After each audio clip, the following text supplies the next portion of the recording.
Hello everyone, I'm Jonathan Little. We're here today with episode 220 of Weekly Poker Hand. That's a lot of episodes. If you have not already, make sure you go back. Start at the beginning and listen to all of them. You can listen to them on iTunes, or you can watch them on my site, jonathanlittlepoker.com/WPH. Or you can just click on the podcast tab at the top of the page. So there's lots and lots of content. You might as well utilize it.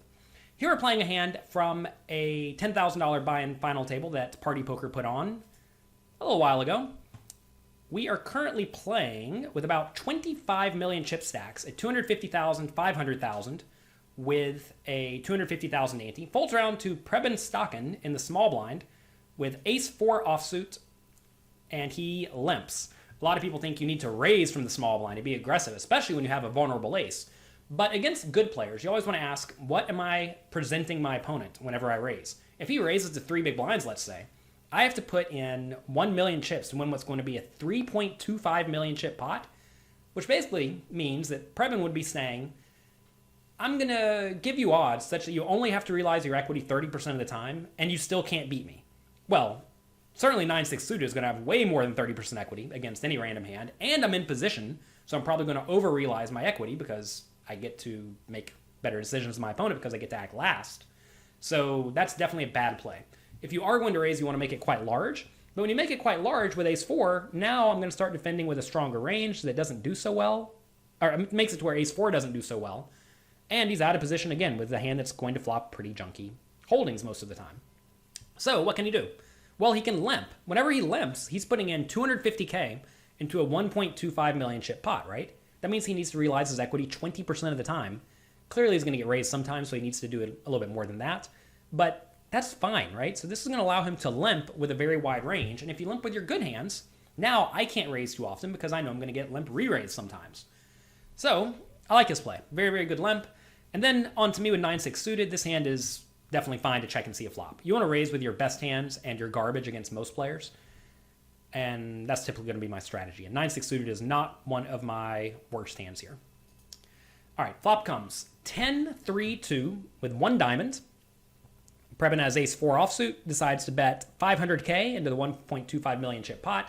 If I fold like anything here, that's great for him. Whatever I have has plenty of equity, right? I'm sitting here with 8-7 offsuit.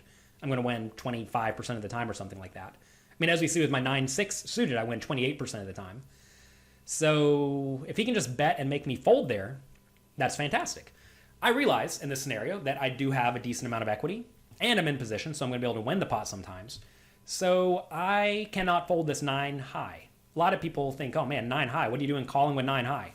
9 high is actually pretty good. This is actually close in my mind between calling or raising. I think both plays would be fine. As your hand gets weaker and weaker, you start to rely on fold equity to profit. So the real question is right here, do I need to rely on fold equity to profit? And I don't think I do. Also, I don't really want to raise and get re-raised. I mean, I know my hand's not great, but it has lots of equity and we're in position. When you're out of position, you want to be more inclined to raise with these types of hands. But from in position, you typically want to be calling. So I do call. I like that. I think it's good. Turn is, hello, a 6.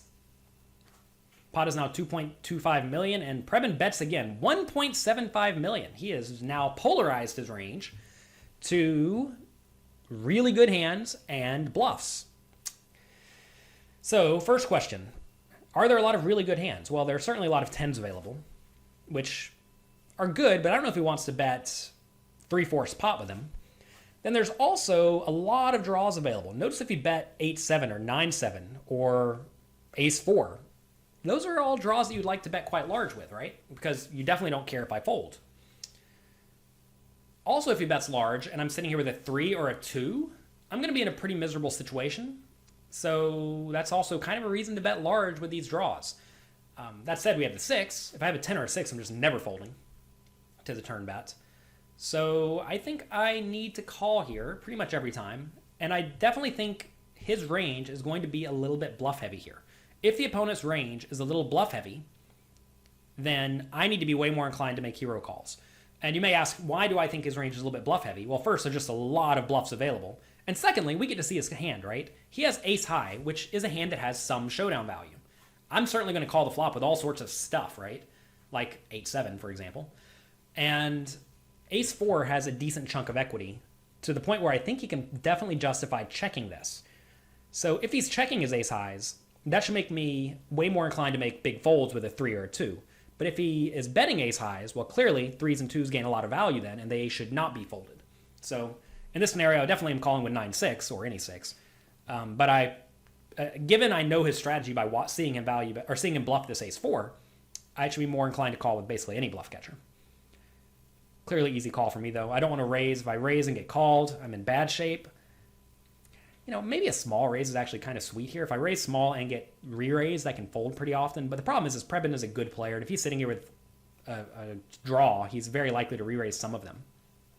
And I definitely don't want that to happen. So river is not what I wanted to see. It is the ace. So now, I still beat all the draws, because all of them missed. Notice if he had 5-4, he got there on the turn anyway. But I now lose to random ace-high bluffs. Although, really, like I said, I'm not sure he's bluffing with ace-highs too often. And now, pot was 5.65 million, and he decides to bet 3 million. Ugh, what a bummer. If he blasted it here, I should be way more inclined to call, because then he's very polarized. When he bets 3 million, though, he is going to be value betting with mostly his good but non-nut made hands. So what are good but non-nut made hands? Well, it's an ace or a 10, which is a heck of a bummer, because I lose to aces and 10s. If he bet bigger, he's going to have more 2-pair type hands and sets and straights and then bluffs. So I should probably be more inclined to call a big bet than a small bet. That may make it sound like whenever he bets this size, 3 million, he's not bluffing very often. But he definitely is bluffing sometimes. I mean, he's not going to be unbalanced in this spot. I'm sure he knows which hands he needs to be bluffing with so that he is somewhat balanced. Or, maybe just is trying to exploit whatever he thinks I'm doing wrong. Maybe he thinks I call 3 million chip bets all the time, which, may be true. Anyway, what do I do in this spot? Well, it's pretty crappy now, because if I think his value betting range contains a lot of aces and a lot of 10s, then clearly I should be folding, right? It is interesting, though, because when he bets big on the turn, I don't think he has a lot of 10s. But you have to realize that my thought process could be wrong. I understand that what I think the opponent is doing is not necessarily accurate. This is very important. A lot of people, whenever they are trying to put their opponents on a range, they just go through the possible holdings. They say, okay, can't have Jack 10 on the turn because he bet big. Can't have Jack 10, gone. And then they get to the river, and well, he can't have ace high because he would not bluff the turn with ace high, gone. So then okay, the opponent must have a bluff, because there's no 10s and there's no ace highs. And then they just call in the spot all the time. But I understand that I don't know what he's doing. Sometimes he's going to bet the ace on the turn. Sometimes he's going to bet the 10 big on the turn. I don't know. And the fact that I understand that I am not correct a lot of the time allows me to sort of make better guesses. I understand I'm guessing, right? This is not a precise science. It's a precise science from his mind because he knows what he is doing. But to be fair, he doesn't know how I'm going to react. For all he knows, I'm sitting here with the nuts, and I'm going to raise him out of his seat sometimes, which would be a pretty sweet play. So anyway, I think this is a fold. I don't like folding here. But when most people use a small sizing on the river, they're going to be way more thin value heavy, or even just obvious value heavy. And I decide to make the laydown. In this scenario, given our chip stacks, if I fold, I'm still going to have about 20 million, which is a solid 40 big blind stack, which is quite nice. There are certainly some times where if that extra 3 million he bet on the river really diminishes my stack's value if I call and lose, against good players, that's a spot where you should strongly consider calling. You may say, well, you just said if you call and lose, it's really bad. Yeah, but they realize that if I call and lose, it's really bad. You have to understand we're playing against very, very good players, not players who are just kind of betting and doing their own thing. Both of my opponents in this game, really everyone at the final table, knows how to play poker very well. And if they are going to apply pressure to your stack, then you need to realize, okay, I need to fold here a lot from a stack preservation point of view. My opponent understands I need to fold a lot. Therefore, they should be bluffing a lot, and that should lead me to call more. Of course, at the end of the day, if everyone understands all these things, we're just all going to revert to playing game theory optimal, and then we just go back to calling somewhat game theory optimal. In this spot, I think it's close. Given we block, though, the 9-8 and 9-7, I think we just need to fold. So I folded. And he had ace-4, so he was going for the thin value bet, which I say thin. It goes for the obvious value bet with the small sizing. And we just take a flesh wound instead of dying. That's going to be it for this episode of Weekly Poker Hand. I want to thank you again for being here.